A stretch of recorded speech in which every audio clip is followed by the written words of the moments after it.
जब तुझसे नहीं सुलझे तेरे उलझे हुए धंधे, तू भगवान के इंसाफ पर सब छोड़ दे बंदे। खुद ही तेरी मंजिल को आसान करेगा, जो तुझसे नहीं हो पाया वो काम भगवान करेगा। भगवान के घर में देर है अंधेर नहीं। क्या जनता का दिल जीत रहे हैं डॉक्टर किरोड़ीलाल मीणा। जिस तरह से प्रतिक्रिया आ रही है समाज से, समाज के नौजवानों से, नौकरी पेशा करने वाले लोगों से, ऐसा लग रहा है कि बाबा नायक बन रहे हैं।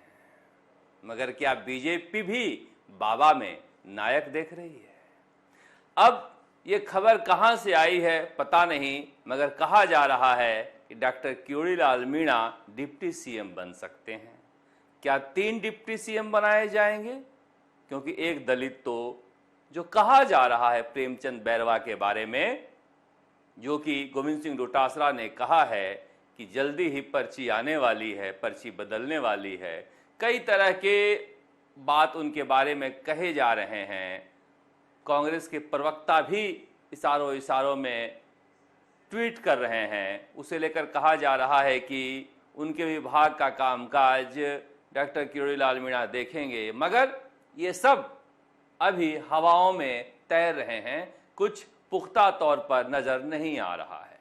अब सवाल उठता है कि क्या डॉक्टर किरोड़ीलाल मीणा के आने से, मजबूत होने से, डिप्टी सीएम बनने से, या फिर भारी भरकम मंत्री बनने से सरकार का काम अटकेगा, या फिर जो भटका हुआ रास्ता है वो रास्ता मिल जाएगा? इसका जवाब तो कोई नहीं दे सकता है। मगर ये कहा जा रहा है कि ना केवल हरियाणा में ऐसी खबरों से बीजेपी के इमेज पर थोड़ा फर्क पड़ेगा, बल्कि उपचुनाव में भी इसका असर दिखाई दे सकता है। इसलिए इस खबर को, या फिर कह सकते हैं इस आग को हवा दी जा सकती है, इसलिए दी जा रही है। हालांकि डॉक्टर किरोड़ीलाल मीणा ने इस बारे में कुछ भी नहीं कहा है, मगर जिस तरह से कल उन्होंने राजस्थान तक को इंटरव्यू दिया, उसके बाद बहुत सारे लोगों ने कहा क्या बाबा बागी होने के रास्ते पर हैं, क्या बाबा 2-2 हाथ करने के रास्ते पर हैं। कमोबेश ऐसी ही बातें सचिन पायलट के लिए कही जाती थी जब वो कोटा में बच्चों के मौत पर सवाल उठाते थे, पेपर लीक पर सवाल उठाते थे, वसुंधरा राजे के कार्यकाल के दौरान हुए भ्रष्टाचार पर सवाल उठाते थे। सरकार से सवाल करना बगावत नहीं हो सकता, और बाबा बागी नहीं हो सकते। बाबा कॉन्शियस कीपर बनना चाहते हैं। वो क्या चाहते हैं? वो चाहते हैं कि अगर एसआई परीक्षा रद्द करनी ही है कमेटी के द्वारा, तो उस कमेटी में मैं भी रहूं, क्योंकि गहलोत सरकार के दौरान से ही काम तो मैंने ही किया है। क्या चाहते हैं वो? आरएएस परीक्षा 2018 की जांच हो जाए, जितनी भी परीक्षाएं हुई है, रीट जिसे लेकर बड़ा बवाल मचा, उसकी जांच हो जाए। बहुत सारे घोटाले हुए हैं, डीओआईटी का घोटाला है, बिजली विभाग का घोटाला है, उसकी जांच हो जाए। जांच की मांग करना बगावत नहीं है। और उन्होंने बड़े तरीके से कहा है कि सब इंस्पेक्टर परीक्षा में जब अटॉर्नी जनरल की राय आ गई, पुलिस ने कह दिया, एसओजी ने कह दिया, पुलिस के मुखिया ने कह दिया, मंत्री विधायक कह रहे हैं, तो फिर ऐसा क्या पेंच फंसा है कि कमेटी जांच करेगी? अगर सरकार का ढीला रवैया रहा तो बाकियों को तो छोड़िए, रामू राम रायका के बेटे बेटी भी थानेदार बन जाएंगे।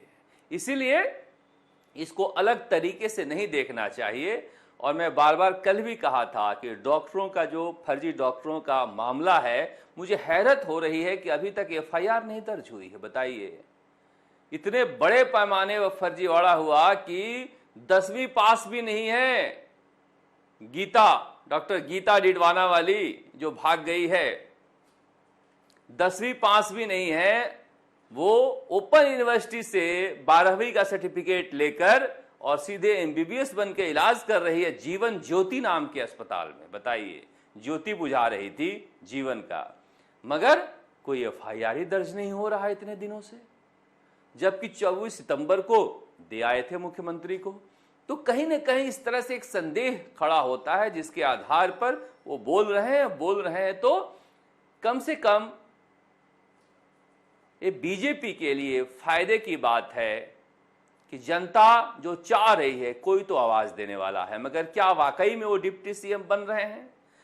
कहा जा रहा है दिल्ली से लेकर जयपुर तक बीजेपी के बड़े नेता इस बात पर गंभीरता से विचार कर रहे हैं कि क्या डॉक्टर किरोड़ीलाल मीणा को डिप्टी सीएम बना दिया जाए तो कांग्रेस सरकार के कारनामों की पोल वो खोल देंगे और बीजेपी मजबूत होगी।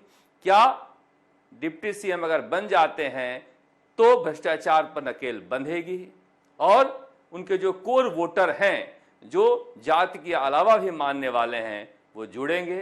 पता नहीं, मगर उनके दुश्मन भी बहुत हैं, क्योंकि समाज में आज भी ईमानदार लोगों से ज्यादा भ्रष्टाचारी हैं जो नहीं चाहते हैं कि बाबा मजबूत हो। वो बाबा की विदाई की राह देख रहे हैं। अब सब कुछ डिपेंड करता है दिल्ली से, क्योंकि बीजेपी में यहां कोई कुछ भी सोचे कोई फर्क पड़ता नहीं है। शक्ति की आराधना में जुटे हुए हैं और मां दुर्गा से शक्ति की अपेक्षा करते हैं। वैसे शक्ति इनमें बहुत है इस उम्र में भी। मगर लौटते हैं कांग्रेस की सियासत पर। एक और नेता है जिसकी चर्चा हरियाणा में खूब हो रही है, और हरियाणा में आज जब दीपेंद्र हुड्डा और राज बब्बर को सुन रहे थे तो ऐसा लग रहा था कि राजस्थान की राजनीति से निकलकर ये नेता देश के राजनीतिक क्षितिज पर चमकता ही जा रहा है। भीड़ कोई पैमाना नहीं रहा। जिस तरह से हरियाणा में भीड़ आ रही है सचिन पायलट को सुनने के लिए, वो सब देख रहे हैं सोशल मीडिया पर। मगर जो कुछ ये भीड़ दिखाई दे रही है, ये रैली किसी राष्ट्रीय नेता की नहीं है, बल्कि राजस्थान के एक नेता की है जो राष्ट्रीय स्तर पर बहुत तेजी से अपनी पहचान बना रहा है। और जिस तरह से 3-4 दिनों में लगातार ये सभाएं हुई है, ये भीड़ देख रहे हैं, ये भीड़ अगर पैमाना है तो फिर कहा जा सकता है कि शायद सचिन पायलट राष्ट्रीय राजनीति में ज्यादा अब नजर आए, क्योंकि कांग्रेस को उनकी दरकार ज्यादा है भीड़ खींचने के लिए और जनता को कांग्रेस को वोट करने के लिए, कहने के लिए। ये बात मैं क्यों कह रहा हूं, एक बार सुनिए दीपेंद्र हुड्डा से और फिर राज बब्बर से। मैं नहीं कह रहा हूं, कांग्रेस के ही नेता कह रहे हैं, और इनकी बात आप सुनिए गौर से क्या कह रहे हैं। मैं समझता हूँ कि हरियाणा में कांग्रेस जीतनी जारी है, उसमें एक बहुत बड़ा योगदान मेरे भाई सचिन का भी होने जा रहा है। मैं बहुत बहुत उनका धन्यवाद करता हूँ। हमारे भाई सचिन जी हमारे एक ऐसे 5 बार के हमारे सांसद रहे और देश की राजनीति में एक ऐसी बुलंद आवाज, एक ऐसी ईमानदार आवाज जिन्होंने हमेशा किसान और मजदूर की लड़ाई पूरे देश में लड़ने का काम किया है। उत्तर प्रदेश की बात रही हो या रही है बात हरियाणा की, और इसमें भी लोकसभा चुनाव में जिन्होंने आपने देखे गुड़गांव में कांग्रेस पार्टी ने वहां से मौका दिया। सारे हिंदुस्तान के अंदर जहां भी चुनाव हो या किसी भी तरह का कोई आंदोलन हो, एक आवाज जो सामने आती है वो यही आवाज होती है, सचिन पायलट, सचिन पायलट, सचिन पायलट। दोस्तों, आज इस मंच पर ये आपके बीच में, अपनों के बीच में गवाही के लिए आए हैं और मुझे लगता है कि आपने मेरे कहने से पहले ही तालियों से आपने स्वागत किया है। लेकिन एक बार मैं फिर कहूंगा कि मेरी बात पर भी आप इनका जबरदस्त तालियों से स्वागत करें। ये मैं नहीं कह रहा हूं, ये सचिन पायलट का जलवा किस तरह से हरियाणा में सिर चढ़कर बोल रहा है, ये हरियाणा के नेता कह रहे हैं। राज बब्बर जो गुड़गांव से चुनाव लड़े थे और दीपेंद्र हुड्डा जो वहां पर स्टार प्रचारक हैं और जिनकी देख रेख में प्रचार का काम हो रहा है, वो कह रहे हैं कि हरियाणा में अगर कांग्रेस जीतती है तो सचिन पायलट का बड़ा योगदान होगा, जो दिन रात पसीना बहा रहे हैं। और आज बब्बर कहते हैं कि देश भर में एक बड़ा नाम, एक बड़ी आवाज बन चुके हैं, सचिन पायलट, सचिन पायलट, सचिन पायलट। ये कांग्रेस के नेताओं का वक्तव्य है, ये हमारा और आपका नहीं है, जो मैं सुना रहा था। और आखिरी दिन ये दोनों वक्तव्य आए हैं जब प्रचार आज खत्म हो गया है। सचिन पायलट के इस बढ़ते कद से क्या कांग्रेस को फायदा होगा या फिर राजस्थान में उनकी घेराबंदी तेज होगी, पता नहीं, क्योंकि मैंने कहा था कि राजस्थान में कांग्रेस की सियासत एक अलग तरीके से चलती है और सचिन पायलट का बढ़ता हुआ कद उनके लिए परेशानी का सबब भी है। मगर जनता का दिल ये भी जीत रहे हैं। और जनता का दिल कैसे जीतते हैं, ये जब नेता उनके बारे में बोलते हैं तो स्टेज के नीचे जो भीड़ है, जब वो तालियां बजाती है तो उन तालियों की आवाज सब कुछ बयां कर देती है। बेवजह राजस्थान के, पूर्वी राजस्थान के लोग बदनाम हैं कि सचिन पायलट की वजह से इनकी भीड़ आ जाती है, इनकी भीड़ की वजह से सचिन पायलट आ जाते हैं। देश के दूसरे हिस्सों में भी यही हाल है और अब तो राजस्थान के बाहर के नेता भी इस बात को कहने लगे हैं।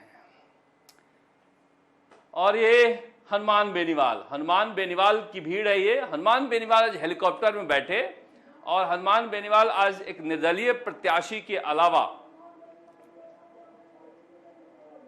INLD के लिए भी प्रचार करने गए, जहां पर आखिरी दिन इनका जोर रहा।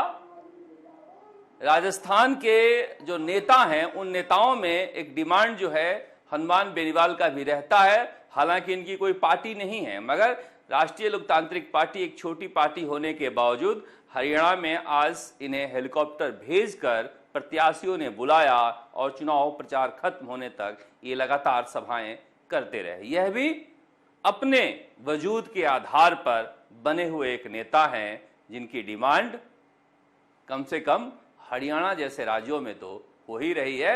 वैसे ये चाह रहे थे कि इंडिया गठबंधन का प्रचार करें, मगर इंडिया गठबंधन में इनके भी बहुत दुश्मन हैं, जिनकी वजह से इंडिया गठबंधन के साथ इनकी पटरी बैठ नहीं रही है। और बाकी ये होता ही है कि जो नेता खुद के वजूद पर पैदा होता है उसमें एक अक्खड़पन होता है, जिसकी वजह से इनके भी दुश्मन बहुत हो जाते हैं।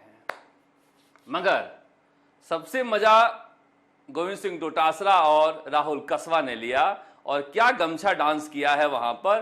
खूब गमछा डांस झूम झूम के किया है। देखिए, ये रोड शो में शामिल होने के लिए आज हरियाणा गए थे गोविंद सिंह डोटासरा, और देखिए गमछा डांस कैसे कर रहे हैं।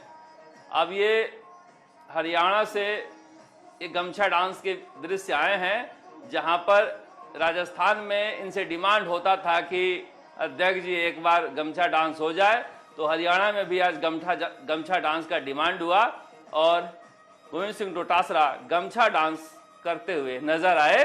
मगर ये अकेले नहीं कर रहे हैं, अभी राहुल कसवा भी इसी तरह से उनका गमछा डांस जहां पर दिखा। देखिए, ये जो है जाटों में एक जाट नेताओं के लिए ये डिमांडिंग सॉन्ग हो गया है, गाना हो गया है कि अगर आप किसी सभा में जाते हैं तो एक बार गमछा डांस कर ही दीजिए इस गाने पर। और ये गाना जो है काफी मशहूर हुआ है। राहुल कसवा भी वहां पर लगे रहे, कृष्णा पूनिया भी लगे रही, अर्चना शर्मा भी लगे रहे, मनीष यादव भी लगे रहे, अनिल चोपड़ा भी लगे रहे। सारे राजस्थान के करीब करीब नेता वहां पर लगे रहे। सतीश पूनिया प्रभारी थे, जो एक दिन पहले उनके पेट में दर्द हुआ और अपेंडिक्स का ऑपरेशन कराना पड़ा। हरियाणा का चुनाव खत्म हो गया है और महाराष्ट्र का चुनाव होना है।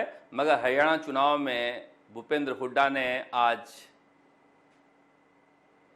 एक पासा फेंका है कि कुमारी शैलजा नहीं तो अशोक तंवर सही। अशोक तंवर जो दोपहर 2 बजे तक बीजेपी का प्रचार कर रहे थे, अचानक 1 घंटे बाद ही राहुल गांधी के स्टेज पर आए और भूपेंद्र हुड्डा जो राजनीति के बड़े खिलाड़ी हैं, एक दलित चेहरे के रूप में कुमारी शैलजा के सामने खड़ा करने के लिए ले आए। इसलिए कह रहे हैं कांग्रेस आ तो जाएगी मगर जाने की गारंटी रहती है, क्योंकि आते ही फूट, और फूट हो गई तो फिर लूट, एक समस्या बड़ी है। वैसे अब राजस्थान के नेता फ्री हो गए हैं और उपचुनाव पर लगेंगे। राजस्थान में उपचुनाव होने हैं और उपचुनाव को लेकर इतनी सरगर्मी है अंदर ही अंदर कि भजनलाल शर्मा के लिए भारी चुनौती है। वैसे भजनलाल शर्मा भी आज आखिरी दिन पूरी ताकत झोंके हुए हरियाणा में, और वो बता रहे हैं कि राजस्थान में किस तरह से हमने शासन को साफ सुथरा कर दिया है। बहुत सारे काम जो उन्होंने किए हैं वो बता रहे हैं कैसे हम 1 लाख नौकरियां देने जा रहे हैं। हालांकि इस बात के लिए भजनलाल शर्मा को साधुवाद देना पड़ेगा कि चतुर्थ वर्गीय कर्मचारियों की नौकरी में उन्होंने इंटरव्यू खत्म कर दिया है, मगर एक डिमांड रह गया कि 3rd ग्रेड कर्मचारी जो हैं, तृतीय वर्ग श्रेणी के, उनमें भी इंटरव्यू खत्म किया जाना चाहिए। जब प्रधानमंत्री नरेंद्र मोदी ने राष्ट्रीय स्तर पर कर दिया तो राजस्थान में इसे रखने का क्या मतलब है, क्योंकि ये भ्रष्टाचार की गंगोत्री है। वैसे भजनलाल शर्मा कितना काम करते हैं, कितना काम नहीं करते हैं, ये सब उस कसौटी पर कसा जाएगा कि उन्होंने जो वादे किए थे कि गहलोत सरकार के दौरान हुए भ्रष्टाचार की हम जांच करेंगे। अब डॉक्टर किरोड़ी लाल मीणा का क्या दुख है? दुख यही है कि पेट का खाया नाक से निकालेंगे बोल रहे थे, अब खुद ही अपनी सरकार में नाको चना चबाना पड़ रहा है, तो फिर ये उद्गार निकल ही जाता है। सब इंस्पेक्टर परीक्षा के लिए जो कमेटी बनी है, अब तो गजेंद्र सिंह खीमसर चले गए हैं प्रदेश या पता नहीं कहां, वो लौटेंगे 6 अक्टूबर को, उसके बाद ही कोई मीटिंग हो पाएगी और उसमें राय रखी जाएगी, उसके बाद फैसला लेगा। मैं लोग पूछ रहे हैं कि एसआई के लिए तो बना दिया, ईओआरओ के लिए क्या होगा, सीएचओ का क्या होगा? जो परीक्षा मान लिया गया कि पेपर आउट हुआ था, वो परीक्षा कब होगी, कौन लोग पकड़े जाएंगे, कब पकड़े जाएंगे, कुछ भी पता नहीं चल पा रहा है। इसलिए कह रहे हैं कि अभी राजस्थान की सियासत में ये मुद्दे बहुत महत्वपूर्ण होंगे कि जो आपने कहा था उसका क्या रहा। बाकी विकास का काम तो सब गिनाते रहते हैं। इधर लोकेश शर्मा को आज फिर बुलाया गया दिल्ली क्राइम ब्रांच में, और आज इसलिए बुलाया गया कि उन्होंने अपना बयान पलट लिया था और कहा था कि मैं नहीं जानता कि ये किसने टेप किया है, मुझे तो टेलीफोन टेप का ऑडियो क्लिप अशोक गहलोत ने सौंपा था और वो सारे सबूत मेरे पास हैं, वो पेन ड्राइव भी मेरे पास है, वो लैपटॉप भी मेरे पास है, वो मोबाइल भी मेरे पास है, वो सारे सबूत लेकर आज देने गए थे। उन सबूतों के बाद अब अशोक गहलोत की पेशी तय मानी जा रही है। अब कब होती है पता नहीं, मगर बीजेपी भी चाहती है कि कांग्रेस के अंदर के घर का ये झगड़ा इस टेलीफोन टेपिंग कांड के बहाने बना रहे, ताकि अशोक गहलोत जब फंसे तो कुछ बोलें तो सचिन पायलट नाराज हों, और फिर ये झगड़ा जब सड़क पर आए तो फिर हम मजे लूटें। इसीलिए आपस में फूटोगे तो जग लूटेगा। आप देखते रहे राजस्थान तक। नमस्कार। जयपुर से शरद कुमार।